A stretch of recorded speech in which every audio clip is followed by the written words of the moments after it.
कहानी की शुरुआत में बताया जाता है जब स्पेन के राजा की शादी तय हुई थी तब उसे तोहफे में उसके होने वाले क्वीन की तरफ से 500 करोड़ का सोना चांदी और काफी सारा खजाना गिफ्ट में दिया था, जिसे क्वींस डवरी भी कहा जाता है। उस समय का यह सबसे बड़ा खजाना था और इस खजाने को क्यूबा से स्पेन में ओरिलिया नाम के एक शिप से लेकर आ रहे थे, लेकिन अचानक से समुद्र में तूफान आ जाता है जिसके कारण यह शिप समुद्र में ही कहीं डूब गई थी और इस खजाने का राज इसी समुद्र के साथ डूब गया था। कहानी है फूल्स गोल्ड। इस कहानी की शुरुआत में हम समुद्र में फिन और उसके दोस्त को देखते हैं। दोनों मिलकर समुद्र के अंदर ड्रिलिंग का काम कर रहे थे ताकि उन्हें उस शिप के बारे में कुछ क्लू मिले। वहीं यह ड्रिलिंग मशीन ऊपर इनके बोर्ड पर रखी हुई एक मोटर से कनेक्टेड थी। तभी हम देखते हैं इनके मोटर में स्पार्क होता है जिससे कागज में आग लग जाती है और वह कागज उड़कर उनके सामान में चला जाता है, जिसके कारण देखते ही देखते पूरे बोट पर आग लग जाती है और वह बोट अचानक से डूबकर नीचे क्रैश होने लगती है। इसके कारण समुद्र के सतह पर काफी सारी मिट्टी उड़ने लगती है और इसके कारण फुलन के हाथ में एक प्लेट का टुकड़ा आ जाता है। वह उसे बारीकी से देखता है तो यह टुकड़ा 1715 का होता है, क्योंकि स्पेन के रॉयल फैमिली का लोगो उस पर लगा हुआ था,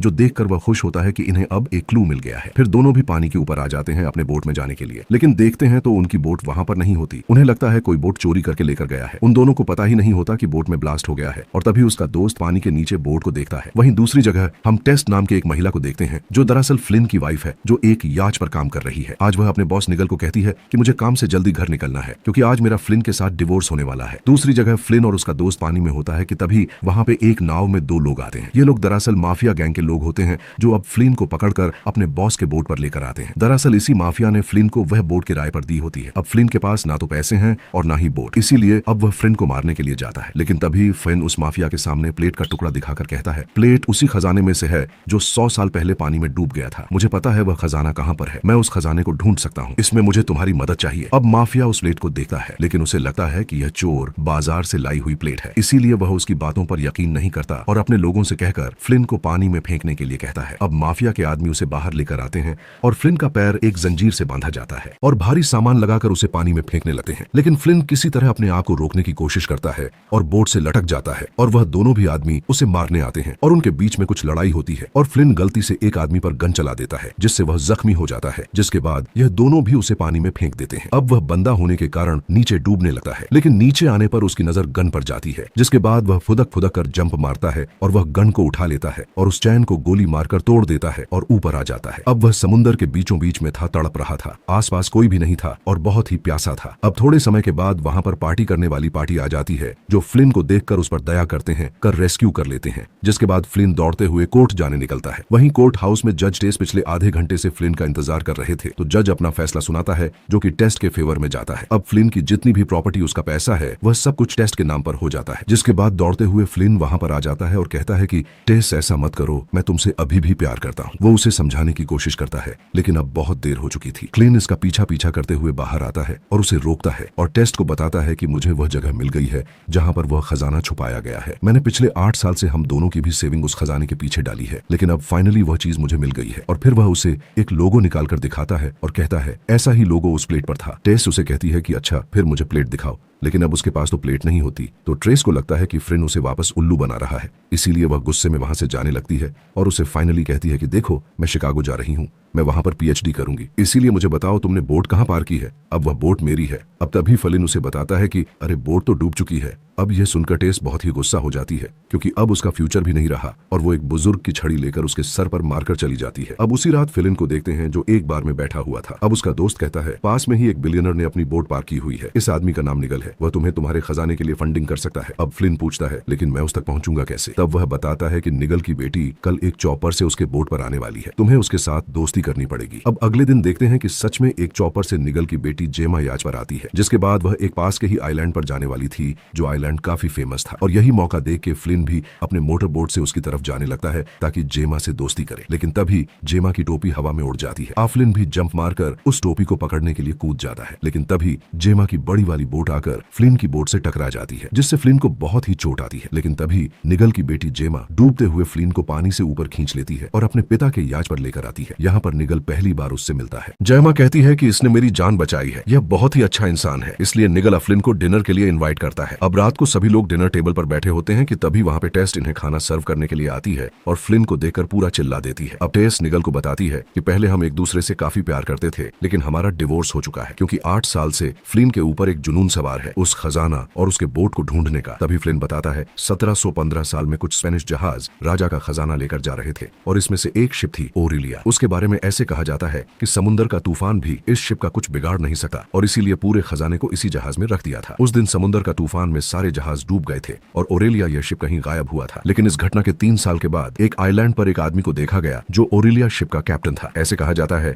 कि उसने इस शिप के खजाने को कहीं पर छुपा दिया है। वहीं मुझे इस जगह का क्लू भी मिला है। उस जगह पर मुझे एक प्लेट का हिस्सा मिला था जिसपे रॉयल सिंबल भी था। इसका मतलब यही है कि वह खजाना आसपास ही है। अब यह कहानी सुनने के बाद निगल और उसकी बेटी जेमा ये दोनों भी खजाने को ढूंढने के लिए तैयार हो जाते हैं जो उसे फंडिंग करने वाले थे। अब ये सभी लोग अगले ही दिन उस लोकेशन पर पहुंच जाते हैं जहां पर वह प्लेट मिली थी। लेकिन वहां पहुंचकर देखते हैं कि माफिया ने आसपास के पूरी जगह और पास के ही आइलैंड को खरीद लिया है। अब निगल फ्लिन के ऊपर गुस्सा हो जाता है कि तुम्हें इस माफिया को खजाने के बारे में बताना नहीं चाहिए था। लेकिन तभी फ्लिन उसे बताता है कि उसने आइलैंड खरीदा है, उसके आसपास का पानी नहीं और जहाज पानी में ही होगा। लेकिन जब वो लोग उस लोकेशन पर जाते हैं तब वे देखते हैं कि एक जहाज पहले से ही पानी के अंदर कुछ ढूंढ रहा है। तभी फ्लिन देखता है कि उस जहाज पर उसका ओल्ड मेंटर यानी कि उसका ओल्ड लीड मोई है। जिसके बाद फ्लिन चुपके से पानी के अंदर कूद जाता है। अब वह देखता है कि उसके मेंटर के जो लोग होते हैं वह पानी के नीचे डायनामाइट बिछा रहे थे। अब वो लोग जाने के बाद फ्लिन उन डायनामाइट्स के वायर को काटना शुरू कर देता है। लेकिन तभी वह एक गलत वायर काट देता है जिससे वहां पर एक छोटा सा धमाका होता है और अचानक से फ्लिन के हाथ में एक स्पेनिश तलवार आ जाती है। उतने में उसका जो मेंटर होता है ऊपर वो गलती से एक और बटन दबा देता है जिसके कारण वहां पर बहुत ही जोरदार धमाका हो जाता है और धमाके की वजह से फिन के हाथ की जो तलवार थी वह सीधा जाकर गमा के पैर के पास ही गिर जाती है और थोड़ी सी ही इंच से वह बच जाती है। वह फिन धमाके के कारण उड़ते हुए अपने मेंटर के शिप पर जा गिरता है। अब मोई उसे काफी पीटता है और उसे मारकर अपने बोट पर भगा देता है। अब देखते ही देखते रात हो जाती है। यहाँ पर फिन को पता चल गया था कि बहुत सारी पार्टी खजाने के पीछे है, इसीलिए वह रातों रात ही उस आइलैंड पर चला जाता है जो आइलैंड माफिया ने खरीद लिया होता है। वहां पर माफिया का एक बार होता है लेकिन माफिया के लोग उस पर हमला कर देते हैं और उसे बेहोश कर देते हैं। अब थोड़े समय के बाद होश में आने के बाद वह माफिया के सामने होता है। लिन उसे बताता है कि मोई यानी कि उसका मेंटर काफी बूढ़ा हो गया है, वह खजाना नहीं खोज सका, लेकिन उसका जो काम है वह तुम्हारे लिए मैं कर दूंगा। इसके बदले में मैं तुम्हें 10% का खजाना भी दूंगा। अब यह सुनकर गैंगस्टर हंसने लगा है और उसे कहता है कि उसे पूरा का पूरा खजाना चाहिए, कोई 10-20% नहीं, और उसे धमकाता है कि तुम्हें अब खजाना ढूंढना ही होगा वरना मैं तुम्हारी जान ले लूंगा, और उसे जिंदा छोड़ देता है। अब अगले दिन सभी लोग मिलकर समुद्र के नीचे चले जाते हैं खजाना ढूंढने के लिए। पूरे दिन के मशक्कत के बाद भी पूरे खजाने का कोई नामो निशान नहीं मिलता। अब थके हारे के सभी लोग उस आइलैंड के ही एक पब में आकर बैठ जाते हैं। फिन कहता है कि मुझे लगता है कि यहाँ इस जगह पर तो कोई खजाना नहीं है, यहाँ का पानी बहुत ही साफ है, अगर खजाना होता तो अभी तक मिल जाना चाहिए था। अब इसी दरमियान बाहर काफी बारिश हो रही थी। तभी इनके याच का कैप्टन स्टीफन वहां पर आता है और वह कहता है कि तूफान आने वाला है जिसके कारण मैं याच को आइलैंड के नॉर्थ साइड के बीच में पार कर रहा हूँ, आप वहां आने के लिए टैक्सी ले लेना। यह कहकर वह निकल जाता है। लेकिन तभी फिन के दिमाग में कुछ क्लिक होता है। वो खुश होकर कैप्टन को रोकता है और पूछता है कि तुमने जहाज को नॉर्थ बीच पर क्यों पार किया है? तो कैप्टन कहता है कि इस आइलैंड की वही इकलौती जगह है जहां पर कोई भी बड़े बड़े पत्थर नहीं है। अब फिन पूरा खुश हो जाता है क्योंकि वह समझ गया था कि कैप्टन ने वह खजाना कहां छुपाया है। अब सुबह होने पर सभी लोग किनारे पर आ जाते हैं और खजाना ढूंढना शुरू कर देते हैं जिसमें उन्हें कुछ प्राचीन चीजें मिलती है लेकिन खजाना नहीं मिलता। इससे इन्हें एक बात पता चलती है कि कप्तान ने खजाना कहीं और ही छुपा दिया है। अब टेस्ट कहती है कि इस आइलैंड पर 300 साल पुराना एक चर्च भी है, उसी में हमें कुछ क्लू मिल सकता है। अब यह दोनों भी चर्च आते हैं जहां पर उन्हें काफी पुराने किताबें मिलते हैं। उसमें से एक किताब 115 की किताब थी। अब यह लोग वह पढ़ने लगते हैं और उन्हें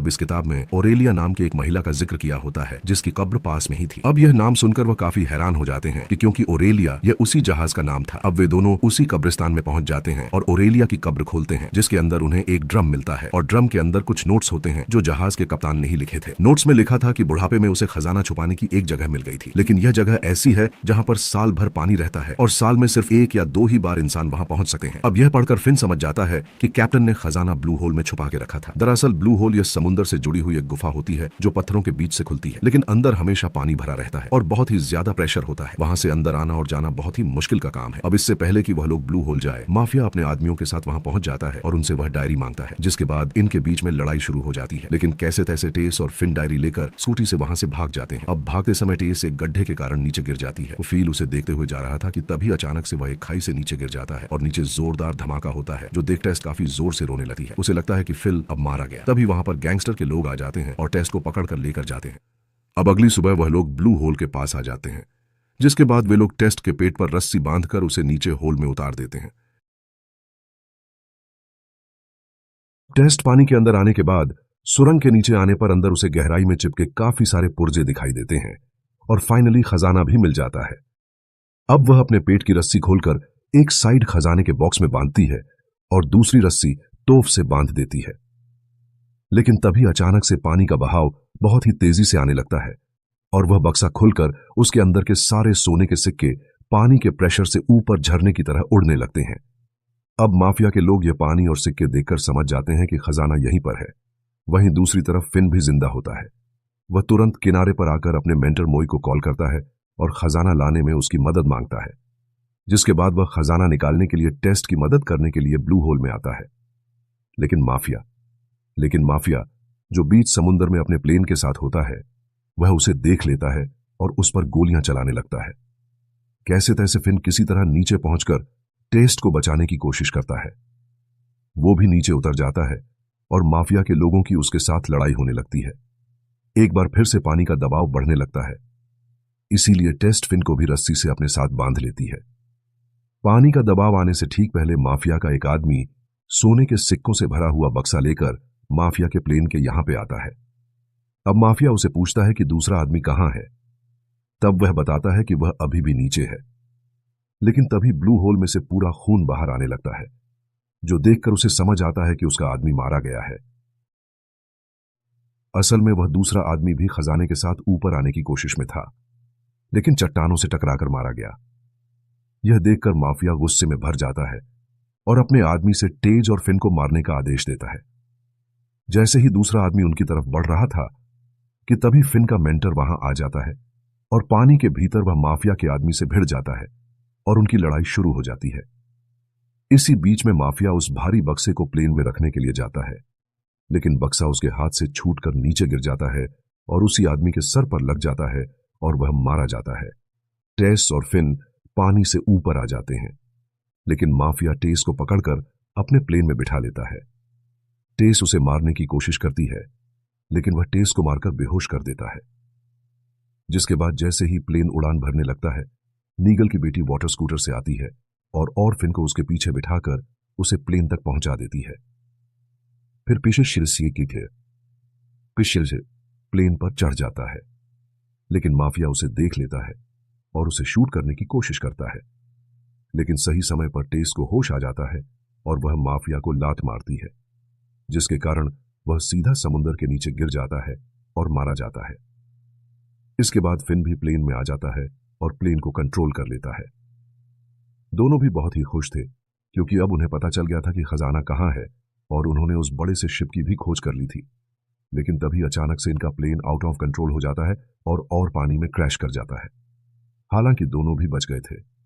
अंत में फिन टेस्ट से कहता है कि मैं तुमसे बहुत ही प्यार करता हूं, मैं तुमसे वापस से शादी करना चाहता हूं, और टेस्ट भी उसके प्रपोजल को हां कहती है। अब कहानी के अंत में 7 महीने हो गए थे। हम देखते हैं खजाना और शिप की खोज करने के कारण यह लोग काफी अमीर हो गए थे। टेस्ट गर्भवती होती है और स्पेनिश जहाज से मिला हुआ सारा खजाना एक म्यूजियम में रख दिया होता है, जहां दुनिया भर के लोग आकर उसे देखने वाले थे, और यहीं पर यह कहानी खत्म हो जाती है। अगर आपको ऐसे ही एडवेंचर से भरी हुई कहानियां पसंद है तो प्लीज इस वीडियो को लाइक करना और मुझे कमेंट्स में जरूर बताना कि अगर ऐसा कोई खजाने के बारे में आपको पता चलता है तो क्या आप उस खजाने को ढूंढने के लिए जाना चाहोगे। मिलते हैं अगले वीडियो में। Bye bye.